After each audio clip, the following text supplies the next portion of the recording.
کربلا میں لشکر بڑھتا گیا مگر حق اپنے مقام پر رہا۔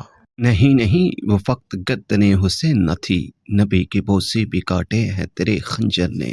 یہ 4 محرم 61 ہجری کا دن ہے۔ ملعون عبید اللہ بن زیاد نے اہل کوفہ کو مسجد کوفہ میں ایک اشتعال انگیز اور دھمکی آمیز خطبہ دیا، جس میں اس نے امام عالی مقام کی مدد کرنے والوں کو قتل کی دھمکی دی، اور جو جنگ میں جانے سے انکاری تھے ان کا وظیفہ اور مال ضبط کرنے کا اعلان بھی کیا، اور ساتھ ہی امام علیہ السلام کے خون کے مباح ہونے کے متعلق قاضی شریعہ کا فتاویٰ بھی پڑھ کر سنایا۔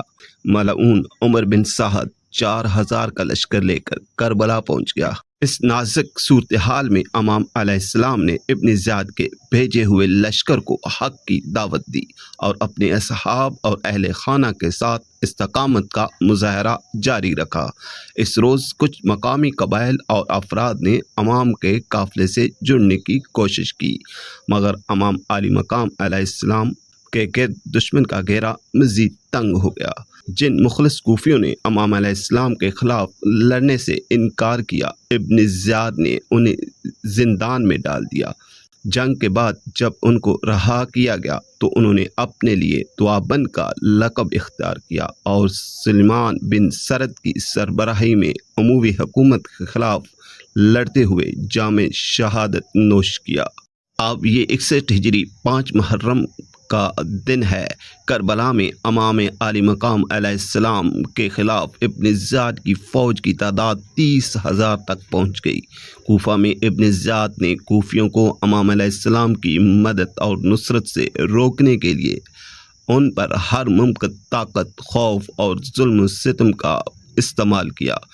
عمر بن سعد نے لشکر کے مختلف دستوں کو امام حسین علیہ السلام کے قافلے کے ارد گرد مختلف رستوں اور خیموں کے محاصرے پر مأمور کیا تاکہ پانی اور رسد کی ممکنہ ترسیل کو مکمل طور پر روکا جا سکے۔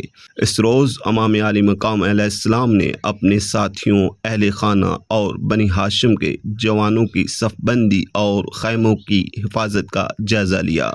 اسی روز خوف و ہراس پیدا کرنے کے لیے یزیدی لشکر کی طرف سے امام عالی مقام کے خیموں کی طرف پیش قدمی کی جاتی اور پھر واپس لوٹ جاتے، مگر امام علیہ السلام ان کے ساتھیوں نے صبر اور استقامت کا دامن مضبوطی سے تھامے رکھا۔ یا ہادی برحق، ہمیں اسوہ اہل بیت پر استقامت کے ساتھ چلنے کی توفیق عطا فرما اور ہمیشہ حق کے گروہ میں شامل رکھنا۔ آمین ثم آمین۔ اللہم صلی علی محمد وعلی آل سیدنا و مولانا محمد۔